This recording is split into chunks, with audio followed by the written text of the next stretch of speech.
السلام عليكم ورحمة الله تعالى وبركاته وإذن سلامي دمان أمد الصوماليات ميل والبوت كلا جوجتان الدنيا دافعة وقت إيوايهني وعنا هذا أمني أمان كنا هذا نبتقلي إن حريستي رحمن سبحانه وتعالى دوشينا عاطو ولكن حسن عبد الله أبو سلمان سلام كدب سلامته ما أنتوا إذن سو كويا محايا لبرنامج كيغا بلاران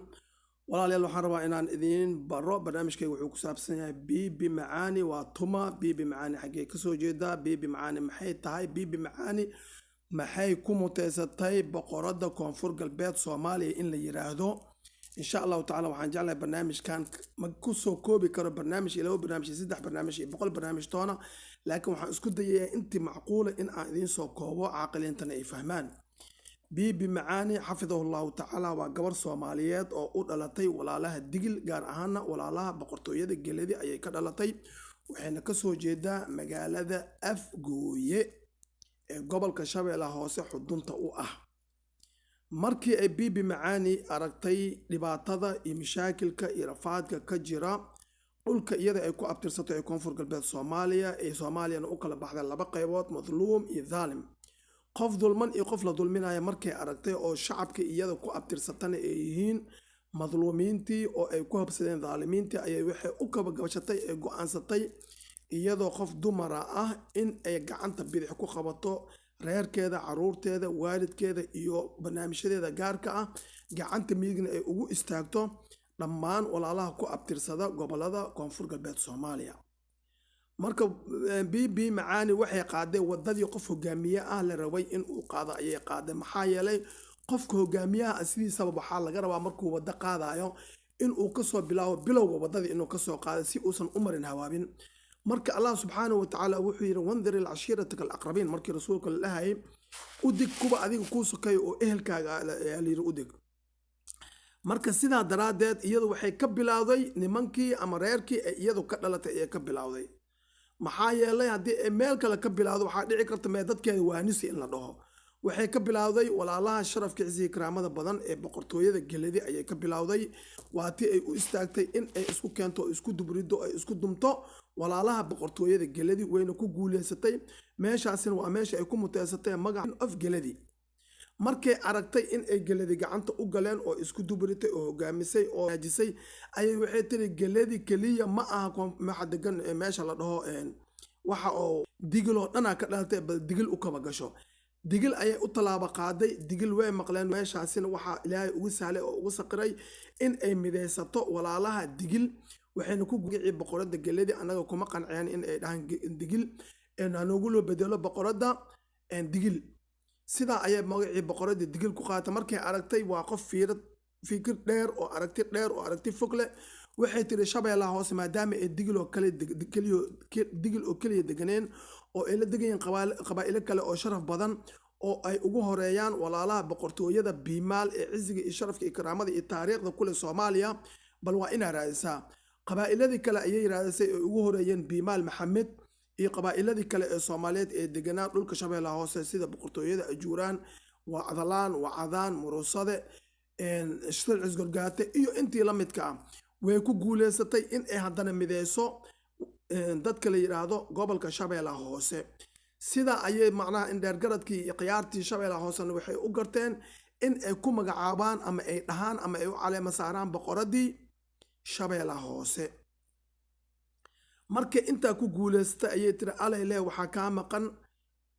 garab kala ka maqan oo ah walaalaha Mirifle ama Mirifle oo ka soo jeedo asagu digil oo wiilkii ah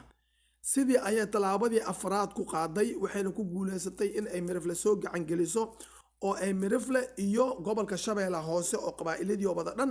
ay mideyso markay inta ku guuleysatay ayaa hadafka ugu dambeeyay oo rikoorka ahaa ayay u kaba gashatay oo ah hadana gobolada koonfur galbeed Soomaaliya maxaa yeelay gobolada koonfur galbeed Soomaaliya ma degana digil iyo Mirifle oo kaliya ma degana maxay tahay Alla ku raara xaween oo kaliya marka waxay u kaba gashatay oo talaabadeeda ay qaaday in ay macnaha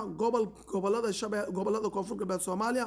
u kaba gashato maxaa yeelay gobolada koonfur galbeed Soomaaliya ha ugu cadcadaadeen saddexdan gobol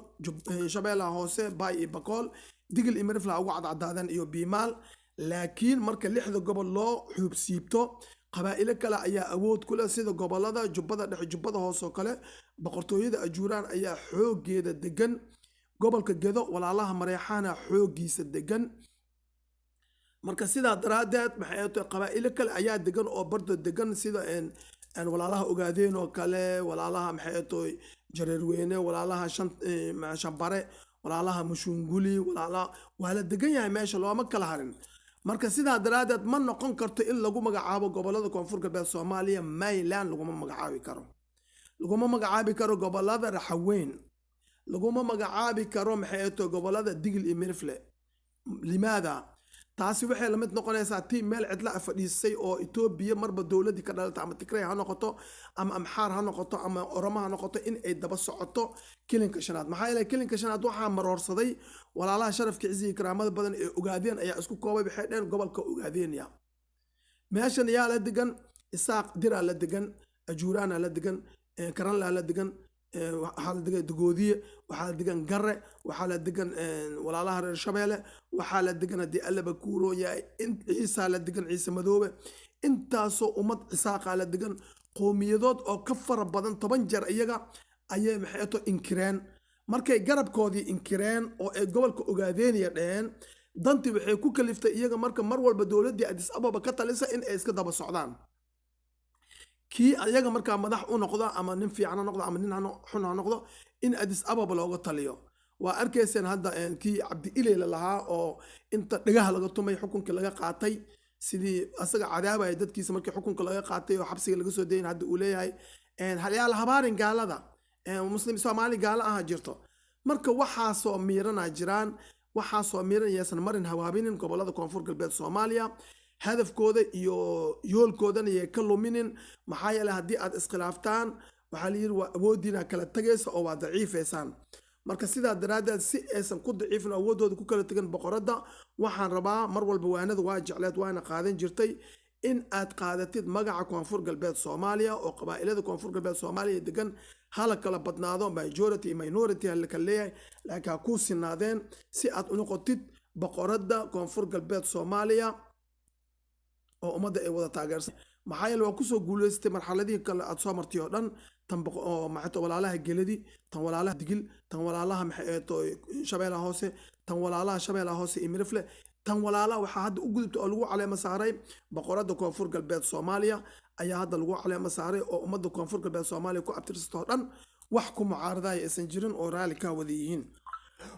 marka ogow in aad ummad fara badan oo Soomaaliya oo dhan ka kooban oo kala duwan oo nooc walba kala ah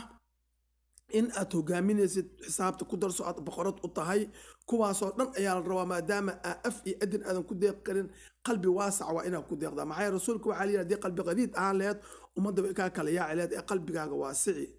mafaata allah uu yiraahdo almashah laka sadrak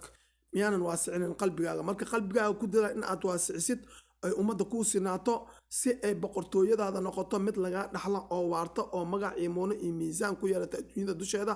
aakhirana noqoto tii ku horseeda oo ku geysa camalka aad ku sameysad boqortooyada dhexdeeda jannada marka sidaa daraadeed boqoradeeda waxaan ku leeyahay soo dhawaa mar labaad iyo mar saddexaad way ku taageersan yihiin shacabkaada ku abtirsada koonfur galbeed Soomaaliya sidii u wada dhan yihiin Digil iyo Mirifle Daarood maxay tahay Biimaal Ajuuraan hadii Allaba Kuuro yahay maxay tahay Mareexaan maxay tahay nimanka la dhaho Gawaawiin Murule cid aan ku taageersana maanta ma jirto mucaarad dhan ma lihid sidii aad mucaarad